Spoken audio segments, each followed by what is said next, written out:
Praise God. Hallelujah.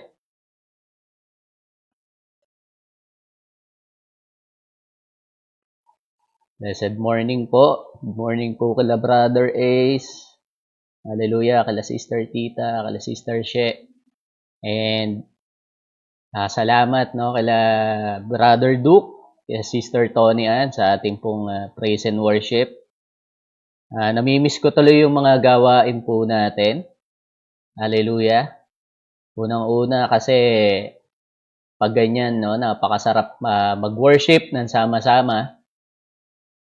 And we all know na yung abiding presence ng Lord, lagi po natin kasama. Amen? At sarap po ng mag-corporate worship.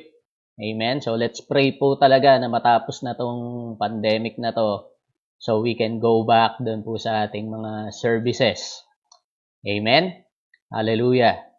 Yung pag-ibig po ng Lord, talagang sukdulan po yan. Yung biyaya po ng Lord, sukdulan po yan. Amen? So while waiting po for the others to join our live, let's pray po muna. Hallelujah. Thank you, Jesus. Father, we thank you for your amazing love towards us, Panginoon, O Lord. Napakabuti mo, Panginoon. And salamat, Panginoon, O Lord. Tama, ang aming kapatid na si Brother Duke, Lord. Wala po kaming mababanggit, Panginoon, O Lord, kundi purong pasasalamat sa iyo, Panginoon. For you have done all things for us. Grabe yung pag-ibig mo sa amin. Grabe, Panginoon, Lord, yung biyaya na tinatanggap po namin galing sa iyo. It is a continuous love,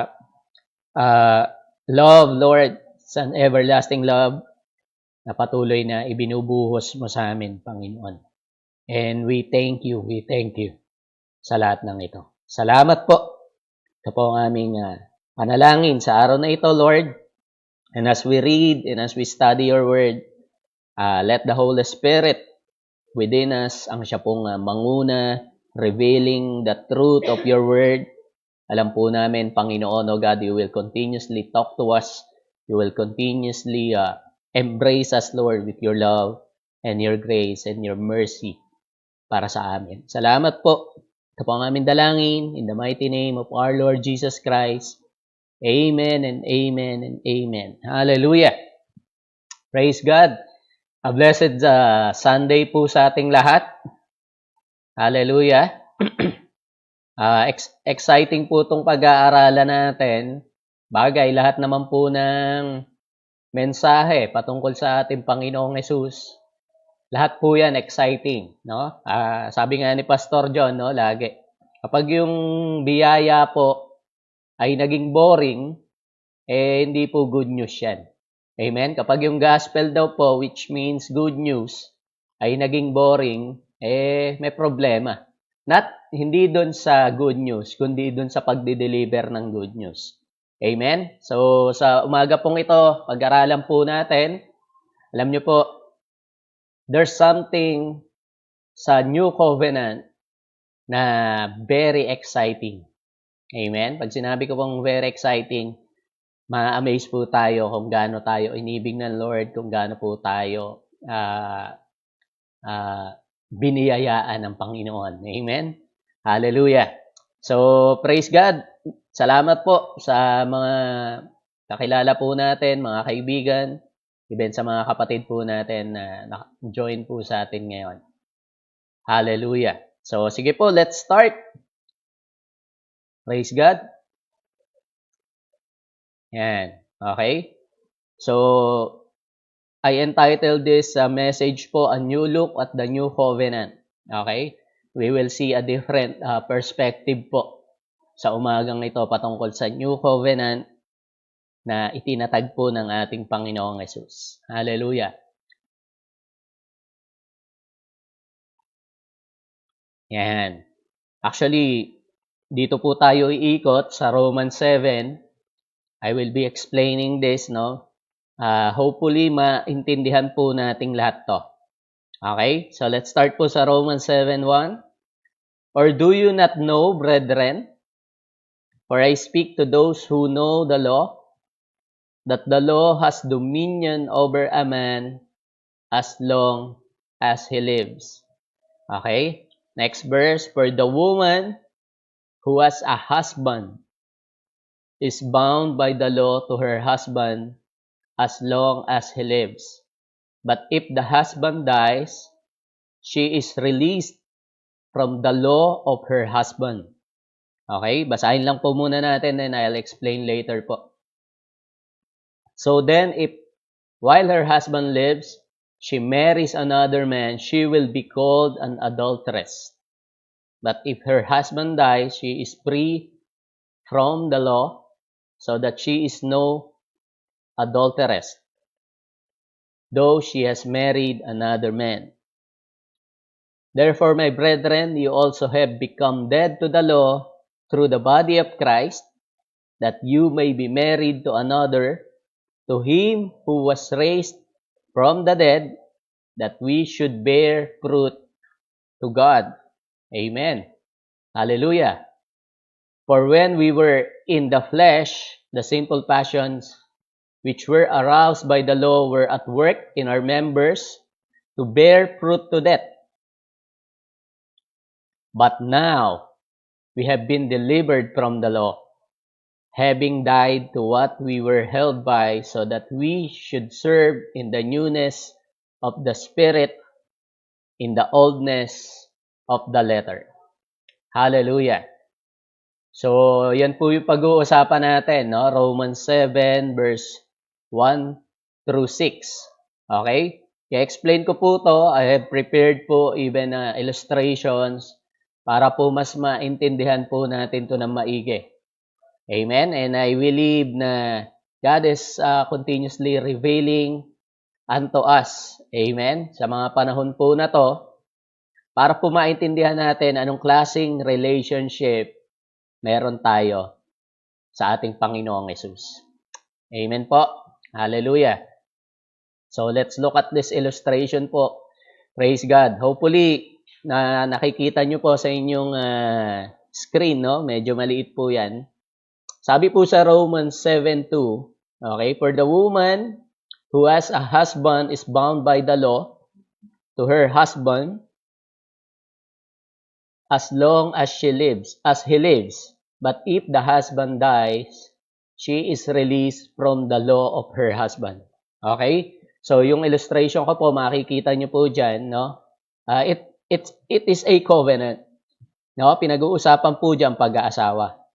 Okay? Kapag daw yung babae ay in covenant or in bonded, okay? Nakabond through marriage sa kanyang asawa, so nilagyan ko po yan ng name. Yan po kasi ang kalalagayan ng tao, no? Na wala po sa Panginoon. Okay? So, nirepresent ko po yung babae bilang church. Okay? Para mas makarelate po tayo. And yung old nature natin, which is in Adam. Okay?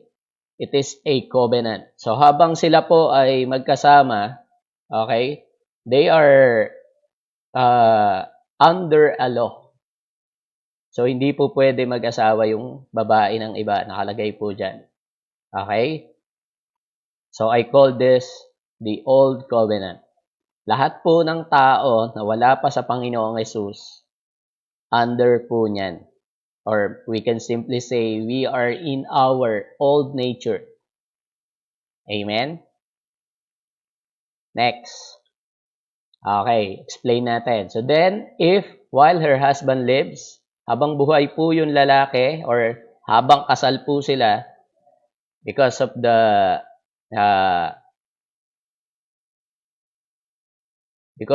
law, no? Na nagbabond sa kanila, she will be called an adulteress kapag meron siyang nakarelasyon na iba. Okay? Pero kung namatay, sabi po dyan, she is free from that law. Okay? So that she is no adulteress, though she married another man. So tingnan po natin tong illustration. Yan. Okay? So, yan po yung... So, hindi po pwede na mag-asawa ng iba hanggat bonded po sa luma. Okay? Hindi lang po yung babae ang tatawaging adulteress. Maging yung lalaki.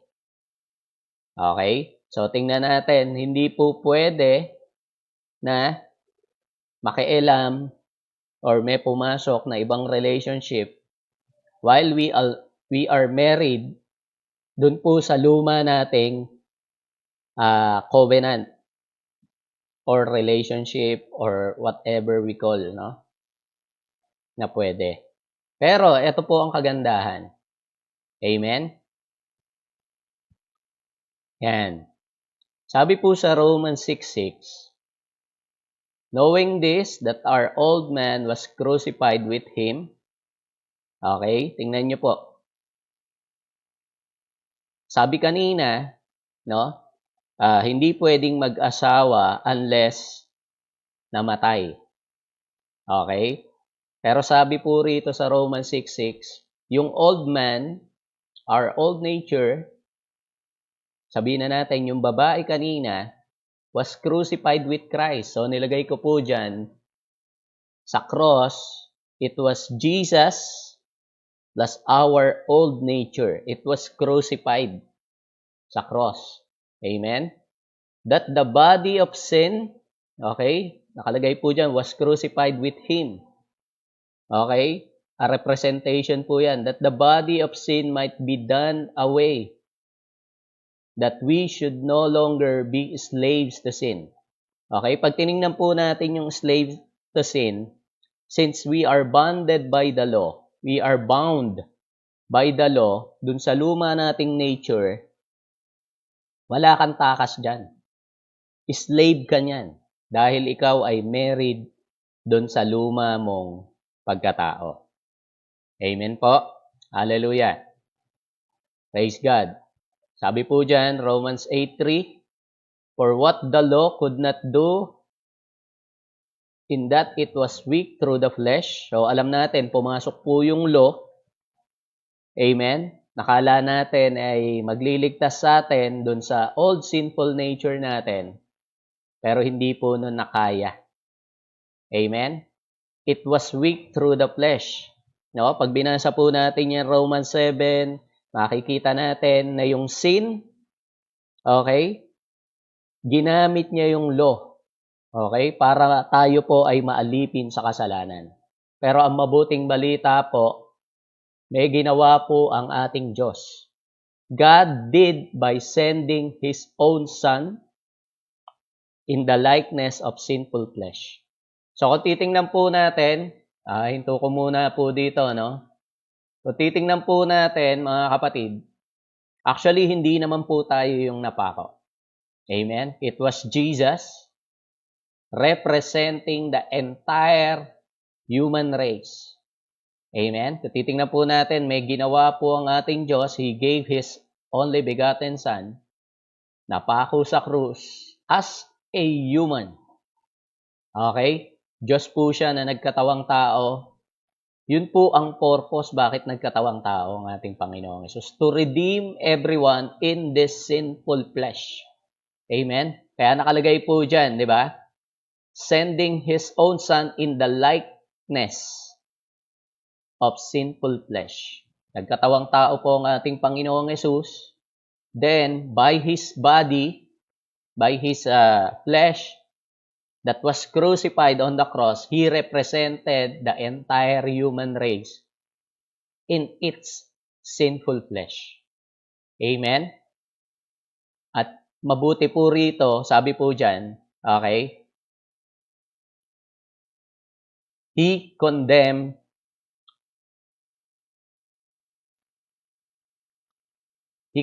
sin in the flesh. Hallelujah. So, kung mapapansin po natin, praise God, amen, ang ating Panginoong Hesus po, when nung siya po ay nagkatawang tao, in the sinful flesh, nung napako po siya sa cross, everyone died. No? Nakalagay po yan sa Bible. Amen? Everyone died with Him. Romans 5, Romans 6, makikita po natin that every human being was represented by Jesus on the cross. Okay? He condemned sin in the flesh. Ngayon, ang mabuti po rito, kanina pinag-aaralan natin, no? Bounded tayo ng law dahil married tayo dun sa luma nating nature. Amen? Pero may good news po ron na nakalagay. So that we can be married to the one who died for us. Okay, check po natin yon. Praise God. Yan. Okay? Basahin po muna natin. Romans 7:4. Therefore, my brethren, grabe itong mabuting balita na to, you also have become dead to the law. Yung law po na humahawak sa atin because of our marriage to the old nature, it became dead through the body of Christ. Hindi po sa gawa natin, hindi po sa merit natin, amen, hindi po sa mga katalinuhan natin, amen, that you may be married to another. Hello, pumasok na po ang Panginoong Yesus. To Him who was raised from the dead, that we should bear fruit to God. Ganito po yan. Okay. Nakalagay po dyan, therefore, my brethren, you also have been, namatay po tayo. Okay, sabi ko po, yung babae, it represents the church. Okay? The believers. Okay? It became dead. Okay? Through the body of Christ. Kasi nga, sabi ko, nirepresent po tayo ni Kristo sa cross lahat eh. Hallelujah. The old covenant is gone. Bakit po? Namatay na yung babae. Wala nang bisa yung old covenant. We are not bounded by the law dun sa luma mong marriage. Amen? You are not joined. Amen? Dun sa luma nating nature. All because of the body of Christ. Amen po ba? Hallelujah. Amen? You already died in your own relationship, in your old relationship. Hallelujah. That you may be married to another, to Him who was raised from the dead, that we should bear fruit to God. Ngayon po, pumasok po ang ating Panginoong Yesus. Amen. Yung luma nating relationship, nawala na po yan. Na-cancelled na po yan. Now, meron ka ng bagong tipanan. Pwede ka nang ikasal uli. Amen?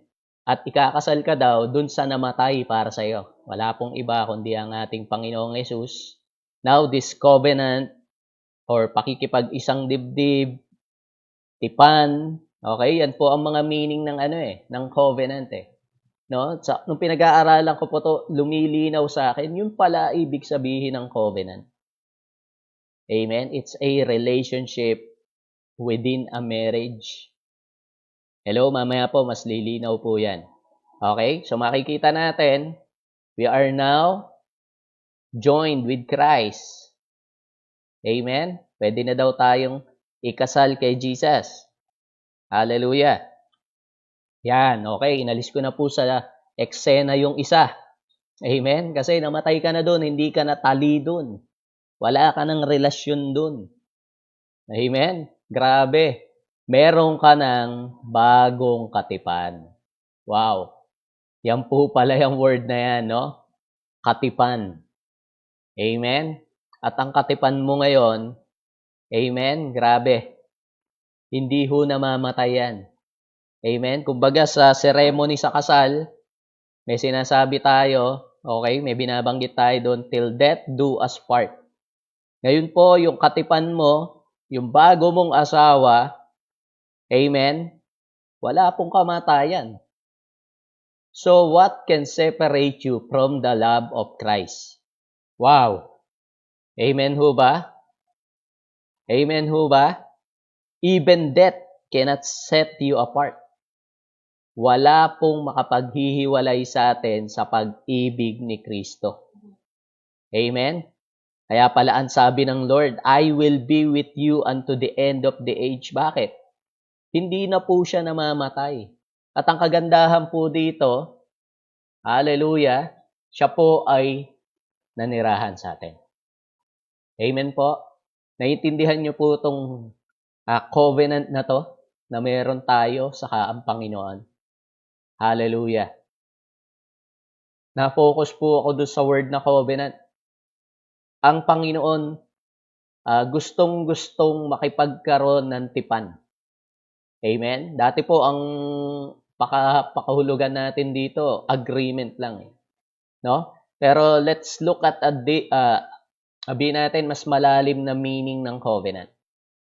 Amen? Meron kayong kasunduan at yung pong kasunduan na yon is marriage. Alam po natin in the Old Testament, sa Genesis pa lang po, the very first foundation na kinreate po ng Diyos ay pamilya. Marriage.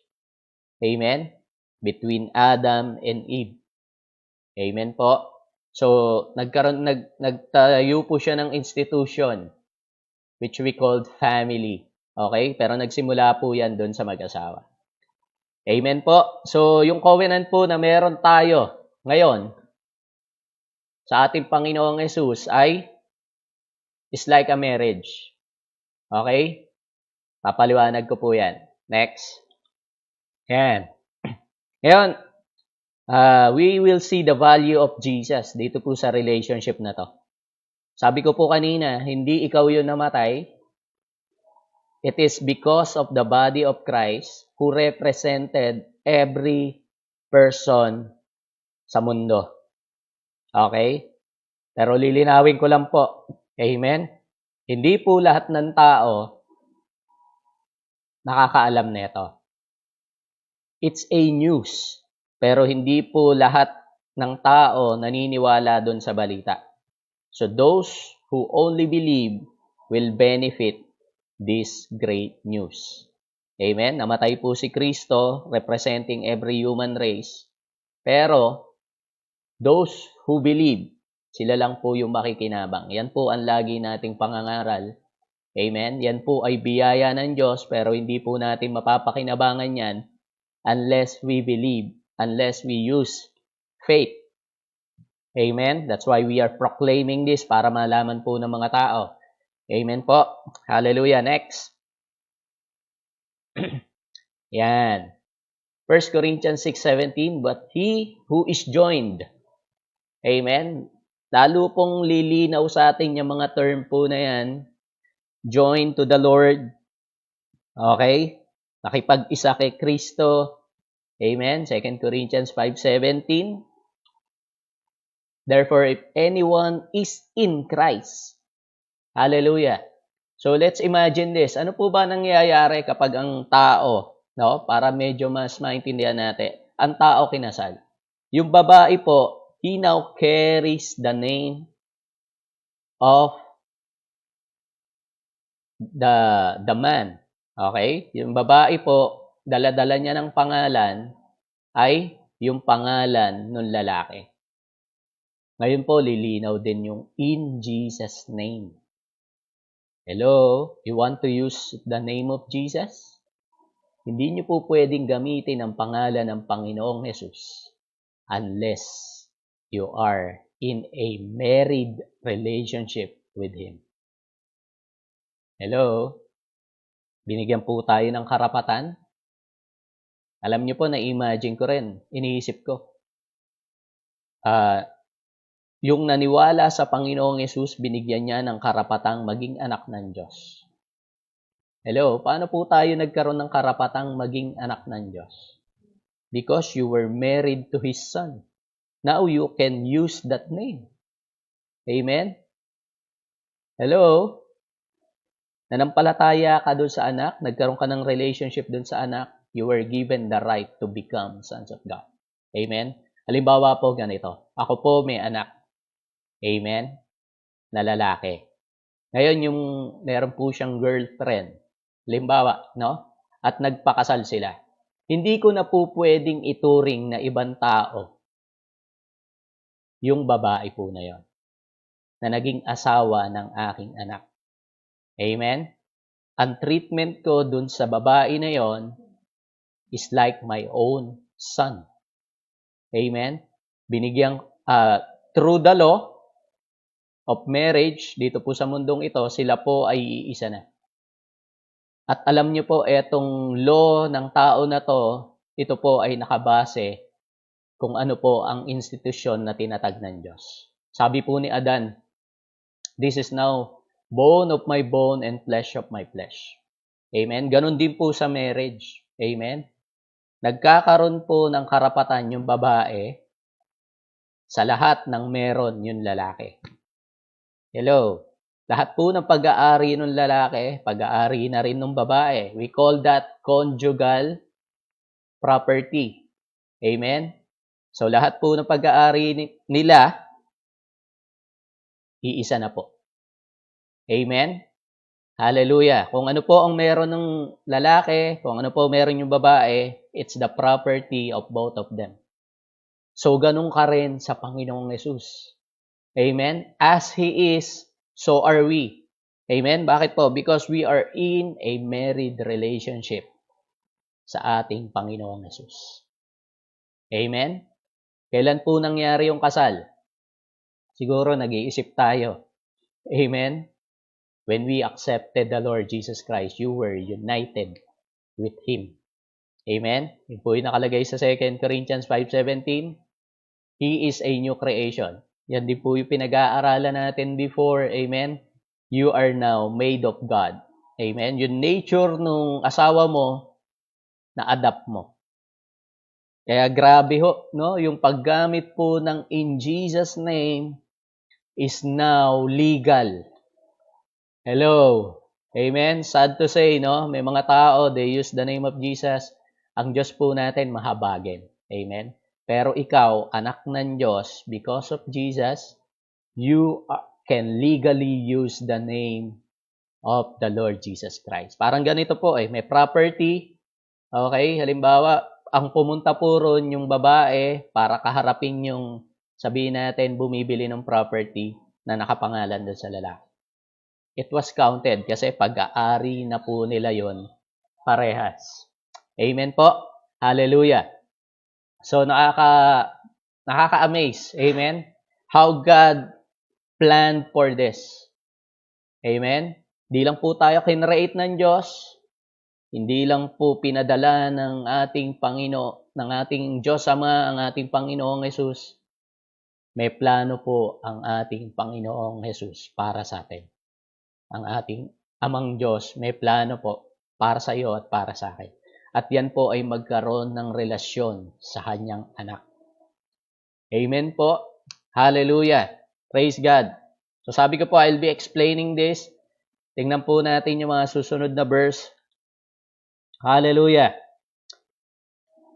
In the same manner, ito po para mapagtibay natin kung paano nagkaroon ng covenant, paano nagkaroon ng wedding ceremony, paano nagkaroon ng pakikipag-isa. In the same manner, He took also the cup. Ito po, bago mamatay ang ating Panginoong Yesus, saying, this cup is the new covenant. Ito po ay bagong tipan sa aking dugo. Okay? This do as often as you drink it in remembrance of me. Yun nangyari po sa cross. Hello? Kala ni Taning, no? Nagtagumpay siya. Amen? Pero it was a ceremony. Kasalan. Hallelujah. Praise God. Next verse.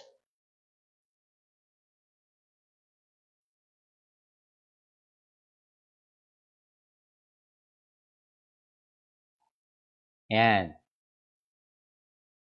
Okay, then he took the cup, same scene. Yung isa po, quoted lang po ni Apostle Paul. Then he took the cup, ito po si Jesus, and gave thanks and gave it to them, saying, drink from it, all of you. For this is my blood of the new covenant, which is shed for many for the remission of sin. Alam niyo po, hindi magpapakasal ang ating Panginoong Jesus. Okay? Sa isang church na hindi niya kauri. So, bago niya po gawin yung pagpapakasal, He paid for all our sins. You have become holy. You have been made righteous. So, you can be married with Him. Amen po. Hallelujah. Yan. Grabe. Ito na po. Pasukin natin tong covenant na sinabi ng Panginoong Jesus through the prophet, no? Jeremiah. Behold, the days are coming, says the Lord, when I will make a new covenant. Bago na po to, with the house of Israel and with the house of Judah,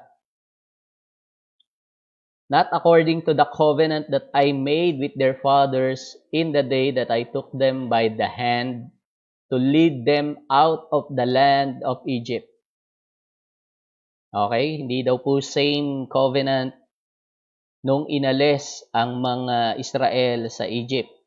Okay? Grabe ho to. Tingnan niyo po yung naka-highlight dyan. My covenant which they broke, though I was a husband to them, says the Lord. Ang Diyos po kapag nakipagtipan, it is like a husband. Yan po ang totoong meaning ng covenant relationship.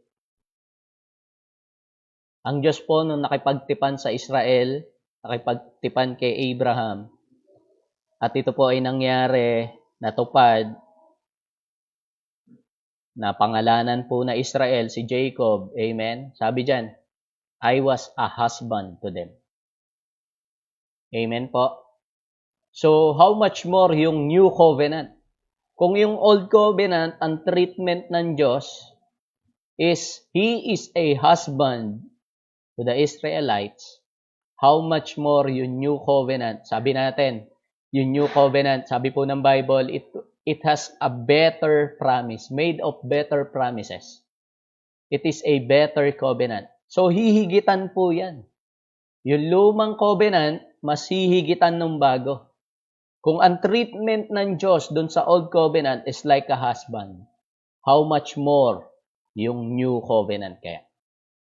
Amen? Pag-isipan po natin.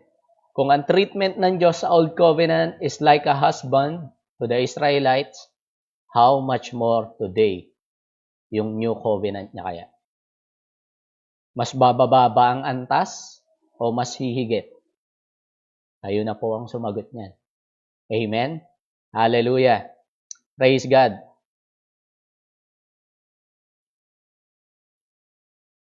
Grabe. Amen? Jeremiah 32:40, kasunod lang po yan, isang chapter lang po nakalipas. And I will make an everlasting covenant with them, that I will not turn away from them to do them good, but I will put my fear in their hearts, that they shall not depart from me. Amen? Aalis ka pa ba? Nakalagay dyan, no? They shall not depart from me. Aalis ka pa ba dito sa relationship na to? Kapatid, kapag naintindihan mo kung gaano ka kamahal ng Diyos, amen? Kung tinitreat ka niya tulad ng asawa, aalis ka pa. Amen? So, para hindi ka umalis, sabi dyan, I will not turn away from them. Hindi ko sila tatalikuran to do them good. Pupuspusin ka ng Diyos ng kabutihan. Amen? But I will put my fear in their hearts. Yung respect, yung pagmamahal. Amen? Magkakaroon po tayo niyan automatically. All because of this covenant. Amen? Hallelujah. Grabe. Amen? Praise God. Sabi po ng Ephesians 5, no, at nandito po yung kabuuan po niyan, basahin nyo na lang po sa inyong mga bahay. Amen. Sabi po diyan, for the husband is the head of the wife, as also Christ is the head of the church, and He is the Savior of the body. Amen? Mas lalo ko pong naintindihan, mga kapatid, bakit sinasabi na si Kristo ang ulo ng iglesia. Amen? Not because of anything else, but because we were married to Him. Kung paano daw po yung husband ay head ng asawa, as also Christ is the head of the church. Amen po ba? So tingin nyo kapag may pangangailangan kayo, hindi kaya ipoprovide nung asawa nyo? Amen? Ang matindi rito, ang katipan nyo po rito, ang asawa nyo po rito, ang may-ari ng lahat ng bagay. Amen? Napapagtibay din po yung mga sinabi sa Ephesians 1:3, we have all spiritual blessings in Christ. Okay? Yung term po na in Adam saka in Christ, pag pinag-aralan po natin yan, you belong to the family. Pag sinabing in Adam, salinlahi po yan. Baga parang under ka ng family ni Adam. Kapag sinabi naman in Christ, okay, you belong to the same family as of Christ. Amen? At paano nagkaroon ng pamilya? It's because of the relationship in marriage. Amen po? Grabe. Ngayon, kapag sinabi si Kristo ang ulo ng iglesia, hindi na po tayo malilito. Amen? Pinagtibay na po yan ang salita ng Diyos. Sabi po dyan sa mga susunod na verse sa Ephesians 5, no, Paul is talking about a mystery. And he is talking about Christ and the church. Amen po? Hallelujah! Praise God! So actually, medyo maiksi lang po tong message na to. Okay? Sabi rin po ng Bible, no? Sa James, no? Sabi po doon, submit to God, resist the devil. Ngayon, if we will treat this, kung anong klaseng relationship meron tayo sa Panginoon, let's look at this way. Submit to God, remember that you have a relationship with God, and you are submitted to Him because He is the head. Amen? Resist the devil. Parang ganito po asawa mo ang Diyos, then you can resist having a relationship with somebody else. Amen ho ba? Submitting to God. Amen? Asawa ko siya So why would I be in a relationship with the devil? Amen po. Sabi sa 1 Corinthians chapter 6. Okay? Kapag binasa po natin yan, bago sabihin no, na our body is the temple of the Holy Ghost. Okay? Doon po pinanggalingan yung kinote natin kanina na if anyone is in Christ, He is one spirit with Him. Tuloy nyo po basa nun, mga kapatid. Makikita nyo na we cannot give our body to fornication. We cannot give our bodies para maiugpong sa harlot. Kung talagang Kristiyano ka, you are married to Christ, then makikipagtipan ka sa iba. Yung body mo, gagamitin mo for sin. Ay, delikado ho yun. Kasi sabi doon, yung body na nakipag-isa or nakipagtipan ay nagiging isa. Amen? Babalik ka pa ba doon sa old nature mo kung ang karelasyon mo ay ang ating Diyos na, ang ating Panginoong Jesus. So, wag nawang mangyari. Amen? Minsan po nagagalit yung ibang tao, no? They are Christians, tapos sabihin natin, mali yung ginagawa mo, kapatid. Nagagalit po sila. Bakit? Kasi na-expose yung mali nila. But what we're trying to point out is, married ka na kay Christ. You have all things. Amen? Lahat ng pangangailangan mo, sagot ng asawa mo. So why do those things na hindi ayon sa kalooban ng Diyos? Amen? Parang you're implicating na mas maganda pa yung buhay na hindi ka married kay Kristo. Amen po? Hallelujah! So, lagi din nating sinasabi in our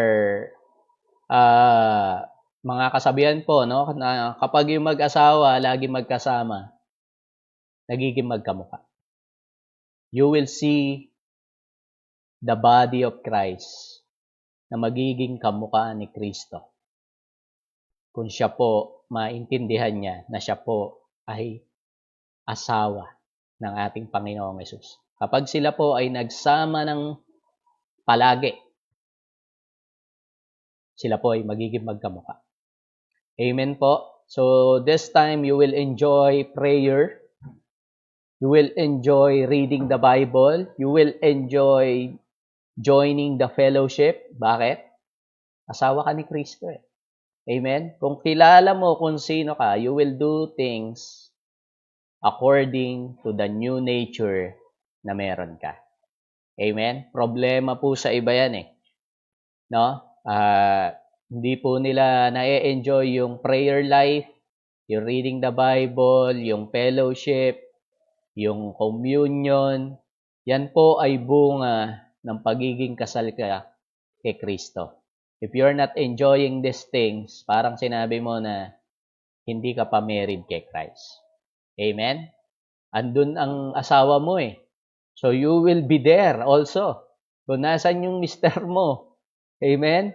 E-enjoyin mo rin yung lugar na yon. Kasi bakit? Nandun yung katipan mo. Amen po. Hopefully, this message po will bring light dun po sa mga ginagawa din natin. Amen po ba? This message will give, parang papalakihin nito yung puso mo. I-welcome mo lalo yung pag-ibig ng Diyos. Amen? Bakit? Katipan mo siya. Amen? I-welcome mo lalo yung mga binibigay ng Diyos sa'yo. Amen? Maalis din dito yung yung pride. Bakit po? Tatanggap ka sa Diyos. Tatanggap ka kay Kristo. Kasi bakit? Asawa mo siya. Amen? Wala naman pong mag-asawa na binibigyan na ng mister, tumatanggi pa. Hello? Binibigay na yung pangangailangan. Ito budget natin for 1 week. Ito budget natin for this day. Ay, ko. Amen? So, hindi mo po i-resist o i-reject yung binibigay ng Diyos sa'yo. Amen? Kasi may mga ganyan po. No? Hindi. Okay kami maghirap. Kasi nalulugod ang Diyos sa kahirapan. Grabe. Asawa mo si Kristo eh. Hahayaan ba ni Kristo na yung buhay mo ay hindi maging sagana? Asawa ka niya. Amen? Lahat ng pag-aari, lahat ng bagay sa kanya. Tapos ikaw naghihirap. Ay grabe ho. Yung asawa mo healthy, si Jesus. Amen? Papabayaan ka niya ba na may sakit? Amen? Yung asawa mo glorious. Papabayaan niya ba na hindi ka glorious? Amen? Let's look at this. Kung ano meron ng Panginoon, no? Yun din po ang gusto niya na magkaroon ka. In truth, meron ka na yan. Dahil in relationship ka kay Kristo. Amen po? This is what the new covenant is all about. Amen? Kaya po kinalimutan lahat ng Diyos yung mga kasalanan mo eh. Bakit? Because you are prepared to be married kay Christ. And now that you are married, aalalahanin niya pa ba yung nakaraan mo? Hindi na po. Amen? Enjoy your relationship with God. Enjoy your relationship with Christ. Dahil tayo po ay in Christ na. In covenant na with Him. Amen? Hallelujah! Praise God! So hopefully, kayo po ay nag-enjoy sa ating pong message ngayon. Actually, may mga verse pa sana ako na gustong i-add po. Pero I think this is enough. Alam ko po na God is very well pleased with you. Is looking at you. You are the apple of the eye of our Lord Jesus Christ. Halimbawa po ganito. I'll end up with this. Halimbawa po, I was preaching in a church. Tapos nandun po yung misis ko.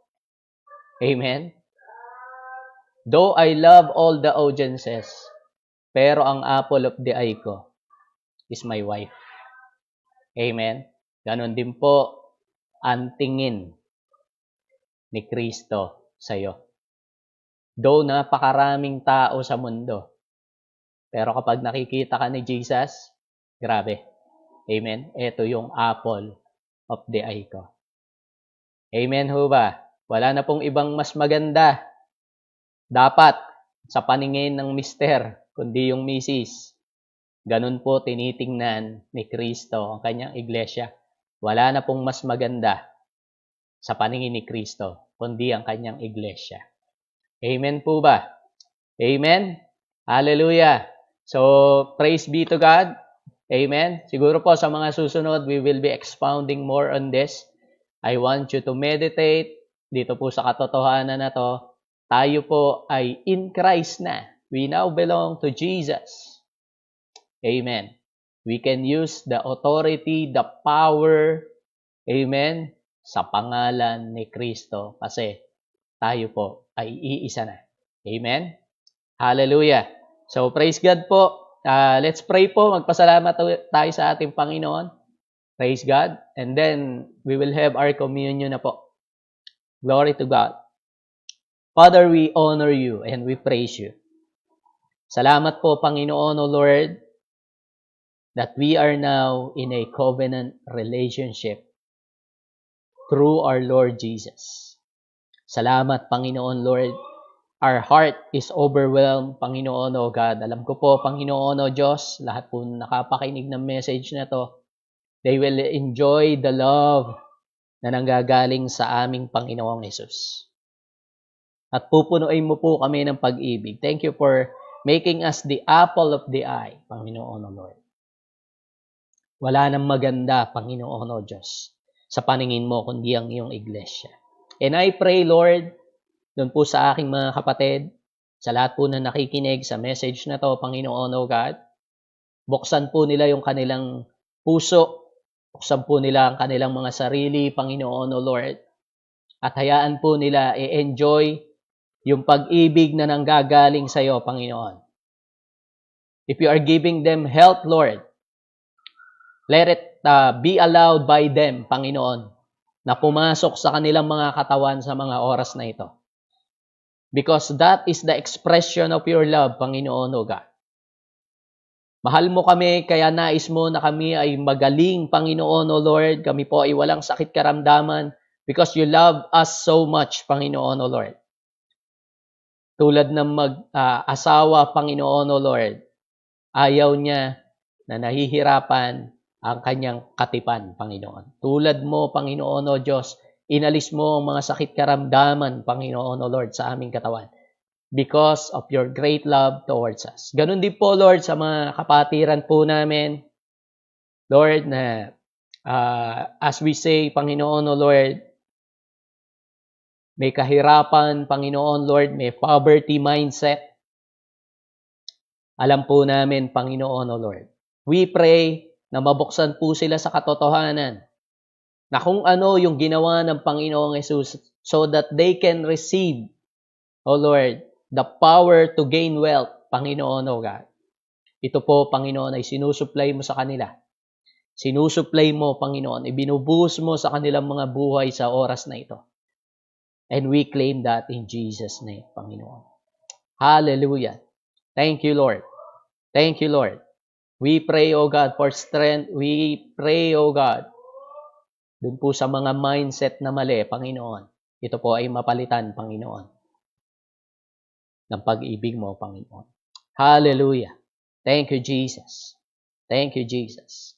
Thank you, Jesus. And Lord, as we partake of the communion sa mga oras na ito, Panginoon, O God, sabi mo, gawin po namin ito bilang pag-aalaala sa iyo. Hindi lang po namin titingnan, Panginoon, ito, Lord, na pagbabayad mo ng kasalanan, kundi we will remember this as our wedding celebration, Panginoon, O God. Hallelujah.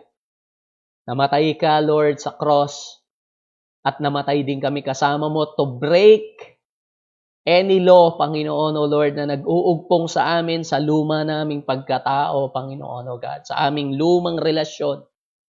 At ngayon po, Panginoon, ikaw ay nabuhay, Panginoon, O Diyos, and you have been married to us, Panginoon. So we can marry you, Panginoon, O Lord. Hallelujah, Lord. This is our wedding celebration, Panginoon. We will enjoy this communion. Hallelujah. Thank you, Lord, na kami po, Panginoon, ay nilinis mo, Panginoon. Kami ay pinrepaired mo, Panginoon, O God. Kami po, Panginoon, O God, ay ginawa mong karapat-dapat na maging katipan mo, Panginoon, O Diyos. Salamat, Panginoon, for this covenant, Panginoon, that we have with you right now. Thank you, Jesus. Amen and amen and amen. Hallelujah. Sige po, let's partake po of our communion.